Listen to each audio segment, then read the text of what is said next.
Bonjour. Bonjour. Est-ce que ça vous dit quelque chose?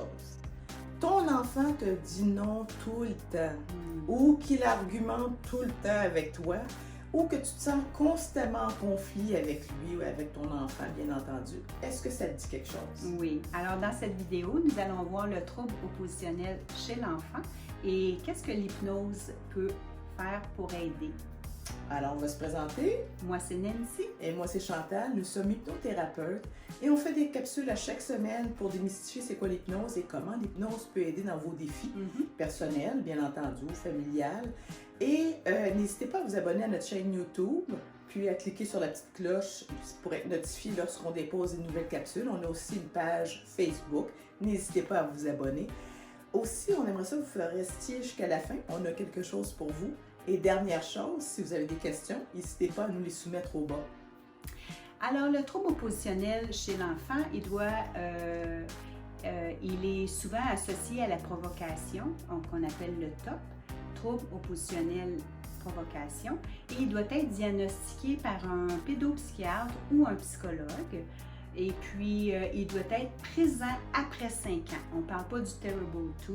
Qui veut dire, tu sais, le 2 ans, le 2 ans terrible, si on dit une traduction littéraire. Oui. Alors, ce qu'il faut savoir, c'est que généralement, l'enfant ne se perçoit pas comme opposant, mais plutôt comme une victime des circonstances. Je vais vous donner l'exemple de quelques réactions. Alors, il y a une faible tolérance à la frustration.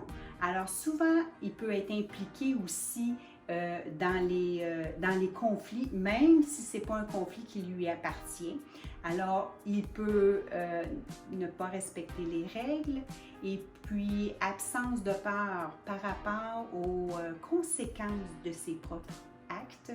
Il peut être hostile, il peut être agressif et lorsqu'il se fait dire non, ça peut commencer une argumentation, même un conflit entre parents et puis enfants parce qu'il s'est fait tout simplement dire non.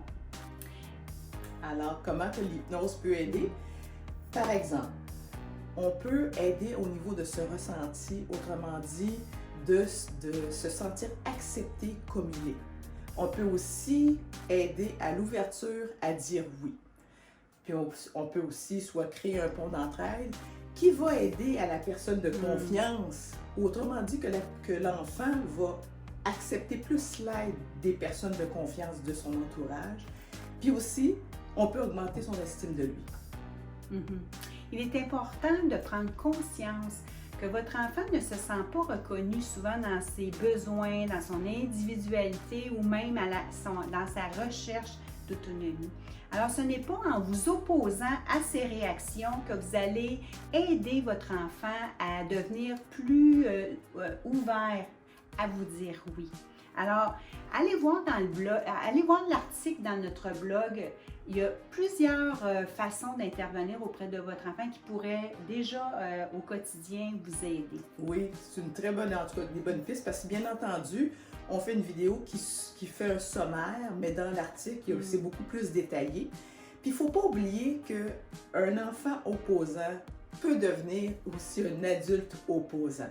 Alors, il y a beaucoup de stratégies qui peuvent être mises en place, puis allez voir aussi l'article. N'hésitez pas à nous appeler s'il y a quelque chose et à la semaine prochaine.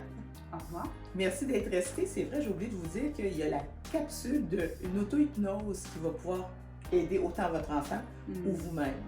Alors, merci d'être resté jusqu'à la fin. À la semaine prochaine.